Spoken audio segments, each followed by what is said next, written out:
All right, welcome. Today, we're stepping back from the nuts and bolts, the spreadsheets and the numbers, to really dig into something that quietly shapes our entire financial journey. We're going to talk about luck. So let me ask you a very direct question. If a truly life-changing financial opportunity just landed in your lap this afternoon, could you actually say yes to it?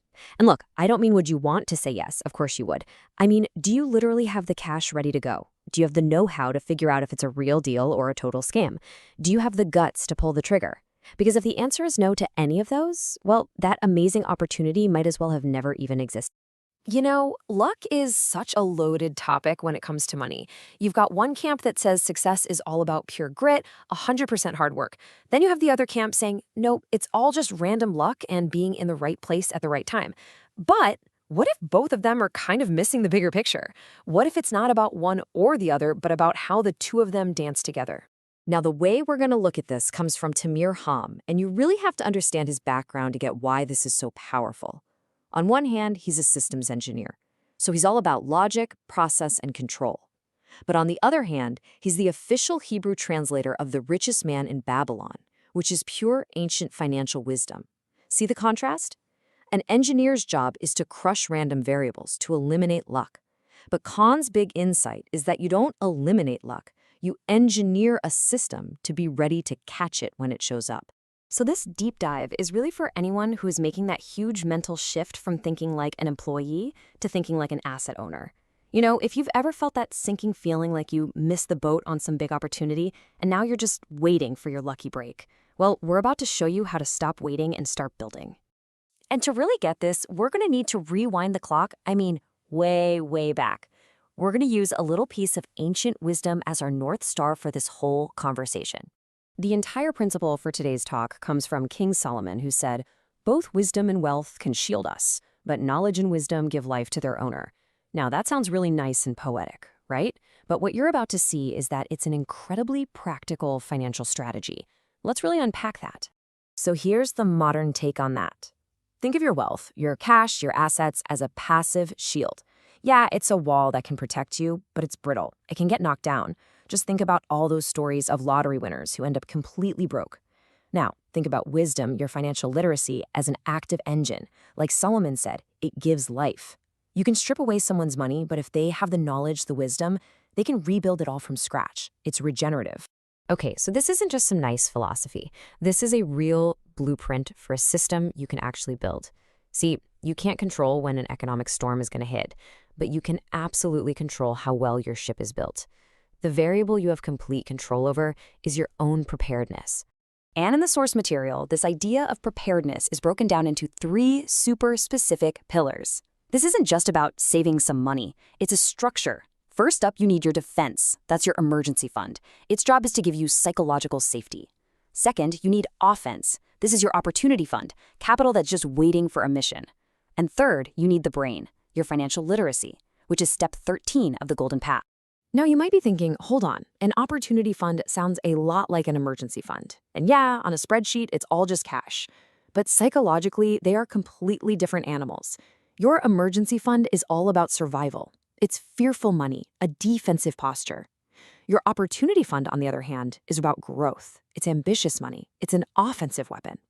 Just having that fund changes your whole mindset from someone watching the game to someone who's ready to play. And that brings us to why that third pillar, the brain, is so critical. See, financial literacy, or step 13, isn't something you do at the very end. It's the guidance system for the whole machine, running in parallel from the very first day. Without it, your defense and your offense are flying blind. Let's be honest, investing without knowledge? Well, that's not investing, is it? That's just gambling.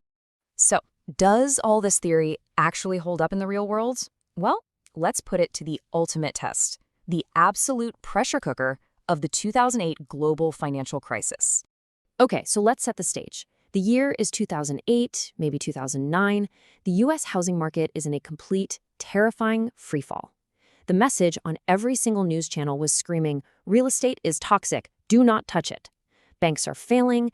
Everyone, the entire herd, is sprinting for the exits, totally paralyzed by fear. But Tamir, watching all this unfold from Israel, saw something totally different. He didn't see a 5-alarm fire. He saw a fire sale. But look, I know what you're probably thinking right now, the obvious objection. Sure, that's easy to say when you've got millions of dollars just sitting around waiting for a crash. That's the first thing that comes to mind, right? And that assumption is 100% false. He wasn't some millionaire. He was a salaried engineer facing the same kind of financial constraints that most of us do. So, how'd he do it? This is where that engineering brain kicks in. The solution wasn't just having cash, it was having a system. He built a partnership with his brothers. But this wasn't just about, hey, we're a family. It was about meeting specific system requirements. They all had a shared long-term vision, they had unwavering discipline, and most importantly, they had emotional stability. In the middle of a worldwide panic, that partnership was like a gyroscope, keeping them perfectly stable while every other boat around them was flipping over.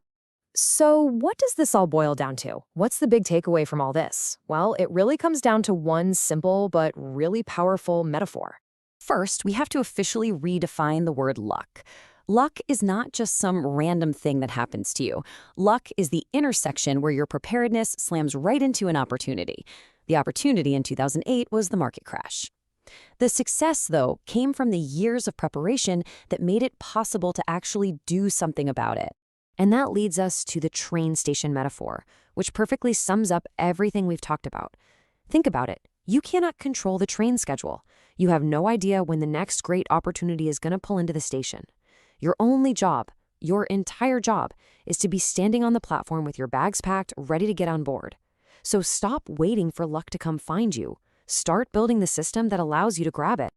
Okay, before we do our final summary, here is our standard disclaimer. This content is for educational purposes only. It is absolutely not personalized financial advice, and there are never any guarantees of results. That 2008 case study is a historical example. It does not predict the future. You are always 100% responsible for your own decisions and for consulting with qualified professionals. So let's quickly recap the big ideas from this explainer. 1. Redefine luck. It's when your preparedness meets a great opportunity. 2. Remember, wealth is just a fragile shield, but your financial wisdom, that's a regenerative engine. 3. Your job is to systematically build those 3 pillars, your defense, your offense, and your brain. Look, the next train is coming. That's a guarantee.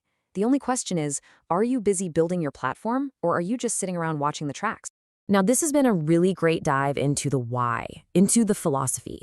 But if you want the how, the specific step-by-step mechanics of building a budget, selecting assets, all of that, then you've got to check out the full 13-step series on the YouTube channel, The Golden Path to Financial Independence. Brief musical outro begins and plays to the end.